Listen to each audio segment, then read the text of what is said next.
ارباب نظر کی نظروں میں قرآن ہی جام کوثر ہے، قسمت کا دھنی ہے وہ جس کو اس جام کا پینا آ جائے۔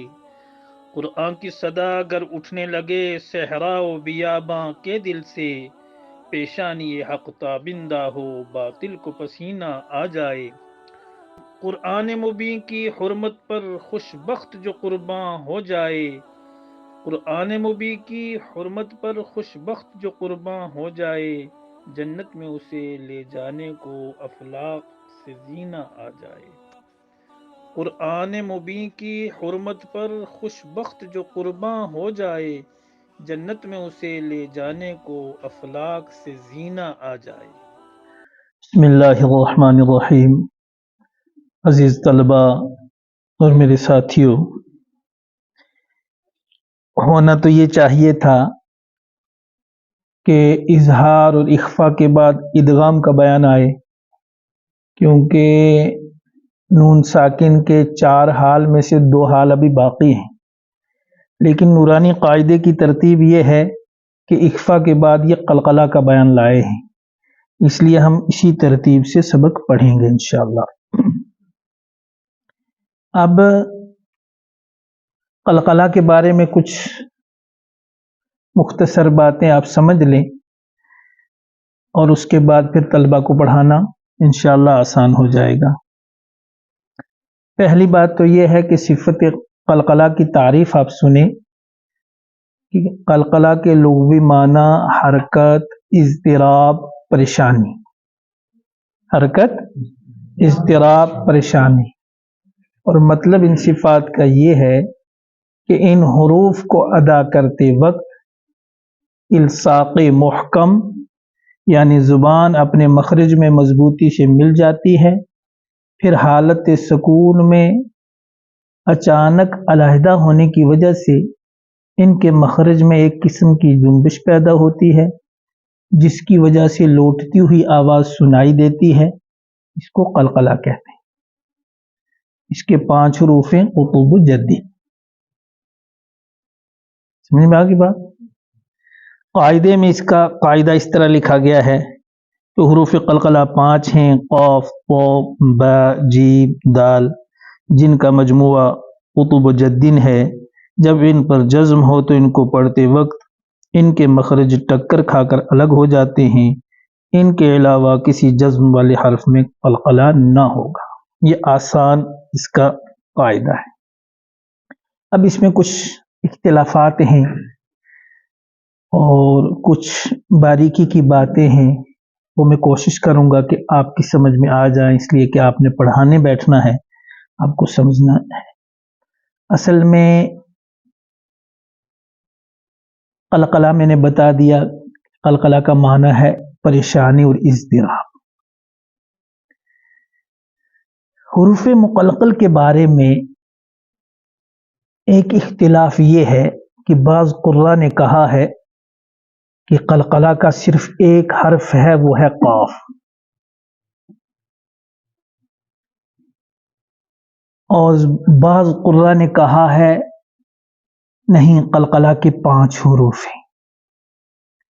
علامہ شاطبی رحمۃ اللہ علیہ نے فرمایا کہ حروف قلقلہ میں سے قاف مشہور ہے۔ ملا علی قاری رحمۃ اللہ علیہ نے بھی یوں فرمایا کہ قاف زیادہ حقدار ہے قلقلہ کا۔ ابن حاجب اور دیگر بہت سارے قراء نے یوں فرمایا کہ قاف کے اندر قلقلہ ہوگا، لیکن جمہور کا یہ قول ہے کہ حروف قلقلہ 5 ہیں، قاف، طا، با، جیم، دال۔ اب آپ سوچیں گے کہ یہ کیسا اختلاف ہے؟ یہ اختلاف حقیقی نہیں ہے، بلکہ یہ نزاع لفظی ہے۔ آپ اس بحث سے یوں سمجھیں، جو کتب فن تجوید میں، کتب فن میں جو اختلافات آئے ہیں اس سے یہ اخذ ہوتا ہے کہ قاف کے اندر بدرجہ اتم قلقلہ ہوگا بنسبت دوسرے 4 حروف کے. سمجھے اب بات؟ طبجدین کے جو 4 حروف ہیں ایسا نہیں ہے کہ ان میں قلقلہ نہیں ہے، الصاق محکم نہیں ہے، اس سے کم ہے، اور اتنا کم بھی نہیں ہے کہ غیر معتبر ہو. یہ بات آپ کی سمجھ میں آ گئی؟ دوسری بات یہ ہے کہ قلقلہ کو واجب قرار دیا ہے اور لازم قرار دیا ہے. اب اس میں 2 باتیں ہیں، ایک ہے الصاق محکم، ایک ہے انفکاک، جدا ہونا. الصاقی محکم کہتے ہیں زبان اپنے مخرج میں مضبوطی سے مل جاتی ہے، جو اس کا مل جانا. کیوں ملتی ہے؟ اس میں 2 صفات کا اتصال ہوتا ہے، صفت جہر اور صفت شدیدہ. صفت جہر سے سانس بند ہو جاتی ہے اور صفت شدیدہ سے آواز بند ہوتی ہے. اب قاری پریشان ہے کہ آیا وہ سانس کے بند ہوتے ہوئے، آواز کے بند ہوتے ہوئے حرف کو کس طرح سامعین کو سنائے گا، اور سامعین بھی اس میں پریشانی میں مبتلا ہوتے ہیں کہ آیا ان حروف کو کس طرح سنا جائے، جب تک نہ ان کا انفکاک ہو، یعنی وہ جدا ہو. اب میری بات سمجھے؟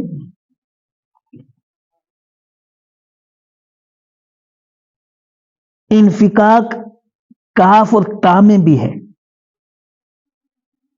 لیکن اس میں صفت جہر نہیں ہے، جس کی وجہ سے اس کو حروف مقلقل میں نہیں لیا گیا. اب حروف مقلقل میں بعض حضرات نے پوچھا کہ اس کو لازم کیوں کہتے ہیں، جبکہ انفکاک جو ہے، اس کا جدا ہونا جو ہے، جو آواز لوٹتی ہوئی سنائی دیتی ہے، وہ فقط سکون میں سنائی دیتی ہے، نہ کہ متحرک ہونے کی حالت میں. اس کا جواب قراء حضرات نے یہ دیا ہے کہ اصل قلقلہ الصاق محکم ہے، زبان کا اپنی مخرج میں مضبوطی سے مل جانا. قوف، طا، جیم، دال، اس میں تو زبان اپنے مخرج میں ملتی ہے، اور با میں دونوں ہونٹ مضبوطی سے ملتے ہیں. سمجھ میں آئے؟ اب اس کا جواب یہ ہے کہ اصل قلقلہ الصاق محکم ہے، نہ کہ انفکاک. انفکاک اس لیے ضروری ہے کہ اگر جدا کر کے آواز کو لٹائیں گے نہیں تو حرف کا وجود ہی ختم ہو جائے گا، محسوس ہی نہیں ہوگا کہ یہ حرف ادا کیا یا نہیں کیا. تو اس میں 2 قسم کے قلقلہ ہو جائیں گے، ایک ہے قلقلہ وجودی، ایک ہے قلقلہ ظہوری. قلقلہ وجودی الصاق محکم ہے، جو ہر وقت حرف کے ساتھ خاص رہتا ہے، جدا نہیں ہوتا، اور اصل قلقلہ یہی ہے، حروف مقلقل کے ساتھ خاص ہے. اور قلقلہ ظہوری جو ہے یہ ساکن ہونے کی حالت میں وجود میں آتا ہے، ساکن ہونے کی حالت میں آواز لوٹتی ہوئی نظر آتی ہے، جیسے کہ میں نے ابھی پڑھا. بات سمجھ میں آ گئی؟ اب جو اس کی تعریف کی جاتی ہے قلقلہ کی کہ لوٹتی ہوئی آواز سنائی دیتی ہے، یہی صفت قلقلہ ہے. وہ اس لیے ہے تعریف کہ لوٹتی ہوئی آواز سہل ہے، آسان ہے سنائی دینا بنسبت الصاق محکم کے، بنسبت جماؤ کی اور جسمین کا آپس میں مل جانے کی. بات سمجھ میں آئی؟ اب اس کے آگے آپ یہ سمجھیں کہ حروف قلقلہ جمہور کے نزدیک 5 ہیں. کتنے ہیں؟ 5. اور یہ بھی آپ سمجھیں کہ صفت قلقلہ متحرک مقلقل میں بھی پائی جاتی ہے. صفت قلقلہ حرف مقلقل متحرک میں بھی پائی جاتی ہے، الصاق محکم اس میں بھی ہے، لیکن قلقلہ ظہوری نہیں ہوتا، اس میں لوٹتی ہوئی آواز سنائی نہیں دیتی، اس میں زبان اپنے مخرج میں مضبوطی سے ملتی ہے، پھر متحرک ہونے کی وجہ سے آہستہ آہستہ آہستہ جدا ہو جاتی ہے، لوٹتی ہوئی آواز سنائی نہیں دیتی۔ جبکہ ساکن ہونے کی حالت میں زبان اپنے مخرج میں مضبوطی سے ملتی ہے، پھر یکا یک اچانک دفعتاً جدا ہونے کی وجہ سے اس کے مخرج میں ایک قسم کا جنبش ہوتی ہے، ایک قسم کی جنبش پیدا ہوتی ہے اور لوٹتی ہوئی آواز سنائی دیتی ہے۔ یہ ساکن ہونے کے ساتھ خاص ہے، ورنہ قلقلہ متحرک میں بھی ہے، ساکن میں بھی ہے، مخفف میں بھی ہے، مشدد میں بھی ہے۔ یہاں تک آپ کو بات سمجھ میں آ گئی؟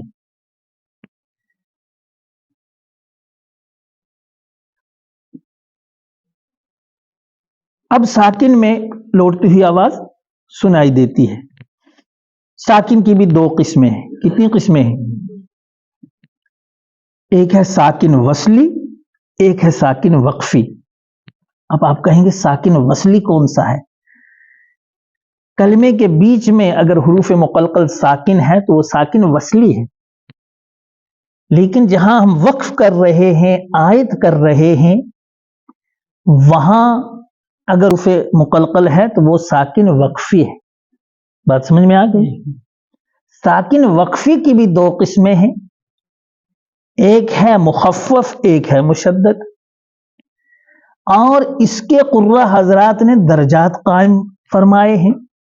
بعض نے 3 درجے قائم فرمائے ہیں قلقلہ کے، اور بعض نے 4 درجے قائم فرمائے ہیں قلقلہ کے۔ جو 3 درجے اور 4 قائم فرمائے ہیں وہ آپ سنیں۔ سب سے اعلیٰ درجہ کا قلقلہ حروف مقلقل مشدد موقوف علیہ پہ ہے، حروف مقلقل مشدد موقوف علیہ پہ اعلیٰ درجہ کا قلقلہ ہوگا۔ حرف کے اعتبار سے تو آپ سمجھ گئے کہ سب سے اعلیٰ درجہ کا قلقلہ کس میں ہوگا؟ قاف میں۔ کس میں ہوگا؟ قاف میں۔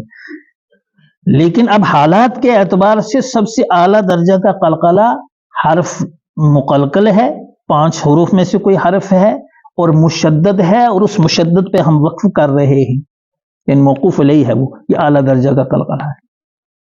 دوسرے درجے کا قلقلہ ہے کہ حرف مقلقل ساکن کے اوپر ہم وقف کر رہے ہیں، خالی ساکن پہ، مخفف ہے، وہ مثقل نہیں ہے، مشدد نہیں ہے۔ اور تیسرے درجے کا قلقلہ اس وقت ہوتا ہے جب حرف ساکن جو ہے وہ وصلی ہو، وقف نہ ہو رہا ہو، وہ جملے کے بیچ میں ہو، کلمے کے بیچ میں ہو، ہوتا ہے نا ایسا۔ اور چوتھے درجے کا قلقلہ ہے جب حرف مقلقل متحرک ہو۔ اب بعض حضرات غیر مقلقل حروف پہ قلقلہ کرتے ہیں، اور آج کل یہ عام رواج ہو گیا ہے، یہ اچھی بات نہیں ہے۔ ان 5 حروف کے علاوہ کسی حرف میں قلقلہ نہیں ہوگا، بلکہ بعض لوگ قاف اور تا کے اندر اس کی وجود کو باقی رکھنے کے لیے جہاں اس میں ہلکی سی آواز آئے گی وہاں ایک ہا کو بڑھا دیتے ہیں، جیسے اک اک، تو وہ ہا کو بڑھانا اللہ نے جلی ہے اور جمہور نے اس کا انکار فرمایا ہے۔ اب یہ دیکھا جائے گا کہ اس قلقلہ کی آواز کیسی آئے گی، تو یوں فرمایا قرہ حضرات نے کہ حرکت کی بو آئے گی، حرکت تو ادا نہیں ہوگی، حرکت کی بو آئے گی۔ اب پوچھا گیا کہ حرکت کی بو کیسی آئے گی، تو بعض نے فرمایا کہ حرکت کی بو حرف مقلقل کے ما قبل کی حرکت کے مطابق آئے گی۔ اگر حرف مقلقل جس حرف پہ قلقلہ ہو رہا ہے وہ ساکن ہے، یا وہ مشدد ہے، جس حرف پہ قلقلہ ہو رہا ہے اس حرف سے پہلے والے حرف پہ جو حرکت ہے اس کی حرکت کی بو آئے گی. یعنی حرف مقلقل سے پہلے اگر فتح ہے تو فتح کی بو آئے گی، اگر کسرہ ہے تو کسرہ کی بو آئے گی، اگر ضمہ ہے تو ضمہ کی بو آئے گی. ایک قول یہ ہے. ایک قول یہ ہے کہ حرف مقلقل کے اوپر جو ہے وہ فتح کی بو آئے گی، زبر کی بو آئے گی. اور ایک قول یہ ہے کہ حرف مقلقل کے ما بعد والے حرف کے اوپر جو حرکت ہے اس کی بو آئے گی، اور یہ قول ضعیف ہے، اس کو کسی نے نہیں لیا ہے. البتہ جو پہلے دو قول ہیں وہ بہت ساری کتب تجوید میں آئے ہیں، لیکن اس میں بڑی کام کی بات صاحب نہایہ نے بھی فرمائی ہے کہ بھائی قلقلہ انفتاح سے ہوتا ہے، انفتاح فم سے، آواز کے کھلنے سے، منہ کے کھلنے سے قلقلہ ہوتا ہے، لہذا قلقلہ کے اندر فتح کی ہی بو آنی چاہیے، فتح کی بو آنی چاہیے. اور درمیانی درجہ بھی یہی ہے کہ فتح کی بو آئے. کیوں کہ بو آتی ہے نہ کہ بو لائی جاتی ہے.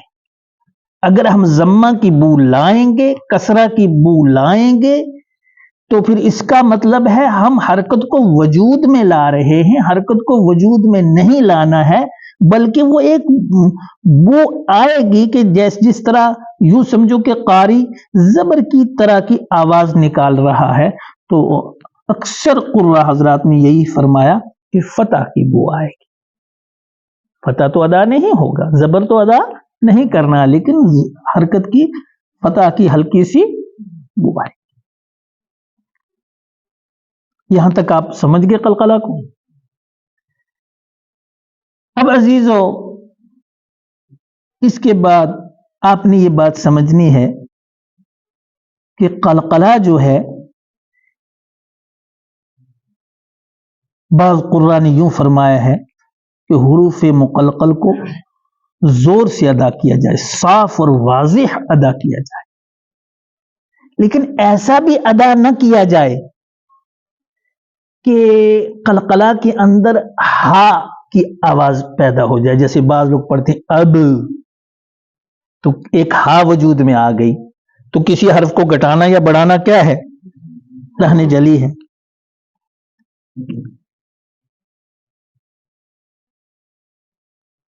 اب حروف مقلقل کے بارے میں دو چار چیزیں تو ہم نے سمجھ لی. قاف کے اندر سب سے اعلیٰ درجہ کا قلقلہ ہوگا، اور مشدد ہوگا قاف، تو ادھر قاف میں اعلیٰ درجہ کا قلقلہ ہے، ادھر مشدد میں اعلیٰ درجہ کا قلقلہ ہے، تو قاف مشدد میں اعلیٰ درجہ کا قلقلہ ہوگا. اس کا ہم خیال رکھیں. یہ قلقلہ کے بارے میں ایک بحث تھی جو آپ کے سامنے آئی، اور یہ ایک تمہید تھی. یہ طلبہ کے لیے تو بات نہیں ہے، لیکن اساتذہ کو یہ بات معلوم ہونی چاہیے. اب طلبہ کو ہم یہی پڑھائیں گے کہ حروف یوں پڑھائیں گے کہ قلقلہ کے بارے میں کہ قلقلہ کے لغوی معنی حرکت، اضطراب، پریشانی، اور اصطلاح میں جن حروف میں یہ صفت پائی جاتی ہے ان کو حروف مقلقل کہتے ہیں. مطلب ان صفات کا یہ ہے کہ ان حروف کو ادا کرتے وقت الصاق محکم، یعنی زبان اپنے مخرج میں مضبوطی سے مل جاتی ہے. پھر حالت سکون میں اچانک علیحدہ ہونے کی وجہ سے ان کے مخرج میں ایک قسم کی جنبش پیدا ہوتی ہے، اسی کو قلقلہ کہتے ہیں۔ اب آخری ایک بات یاد رکھیں، مجھے لگتا ہے کہ قلقلہ کی یہ تختی ہم کل ہی پڑھ پائیں گے، وقت زیادہ ہو گیا۔ یہ بات یاد رکھیں کہ حروف مقلقل 5 ہیں۔ کتنے ہیں؟ 5۔ ان میں 2 حروف جو ہیں وہ مفخم ہیں، 3 حروف مرقق ہیں، یعنی 2 حروف پر ہیں اور 3 حروف باریک ہیں۔ اور بعض لوگ قلقلہ کرتے وقت ان پر حروف کو، قاف اور طا کو، ان کے پر کا خیال نہیں رکھتے، ان کی تفخیم کا خیال نہیں رکھتے۔ یہاں جہاں ہم نے قلقلہ کرنا ہے وہیں ان کی تفخیم کا خیال رکھنا ہے کہ ان کو اچھی طرح پر ادا کرنا ہے۔ اور یہ بات بھی آپ یاد رکھیں کہ یہ صفت قلقلہ لازم ہے، واجب ہے، اس کو چھوڑنا نہیں ہے۔ اگر اس کو کہیں ہم حذف کر دیں گے تو حرف کا وجود ہی سمجھ میں نہیں آئے گا، اس لیے اس کے اوپر عمل کرنا ہے۔ اللہ نے چاہا تو اس کی تختی ہم کل پڑھیں گے۔ اللہ پاک ہمیں عمل کی توفیق عنایت فرمائے۔